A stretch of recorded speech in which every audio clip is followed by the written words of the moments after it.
In the just released 2025-2026 budget, Treasury Cabinet Secretary John Mbadi has proposed a total expenditure of 4.3 trillion shillings from last year's 3.95 trillion. A closer look at the allocations to the three arms of government and county administration reveals a strategic shift aimed at enhancing governance and boosting public service delivery.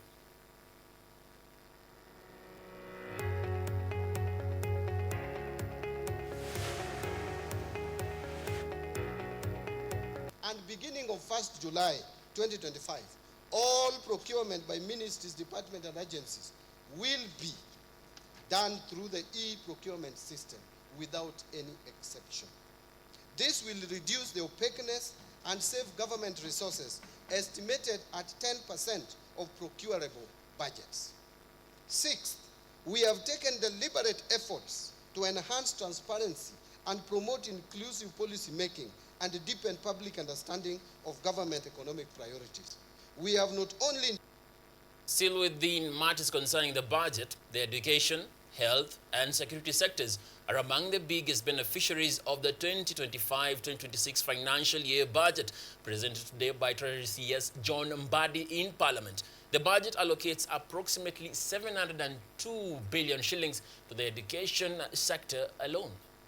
In the 2025-2026 financial year, the education sector has received a significant allocation of 701 billion shillings, representing an increase of 116 billion shillings compared to last year's budget estimates. In the allocation, the Teacher Service Commission was allocated approximately 387 billion shillings, an increase of nearly 20% from its allocation in the previous year. In the budget read by Treasury Cabinet Secretary John Mbadi, the allocation from primary school education increased from 124.5 billion shillings to 147.5 billion shillings. For technical and vocational education and training institutions (TVETs), the allocation rose by 3.8% from 21.5 billion shillings to 22.3 billion shillings.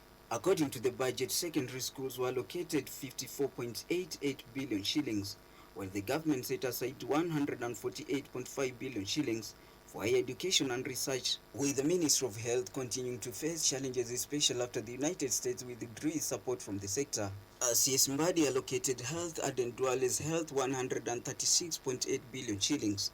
The funding expected to cover activities in all departments under the Ministry of Health, including the Social Health Authority, reproductive health services, medical supplies, and medical research. The security sector was also not left behind.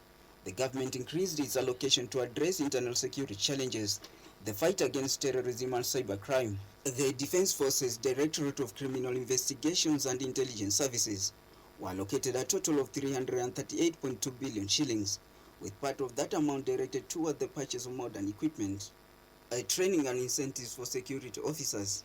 Stephen Masha, KUTV, Nairobi.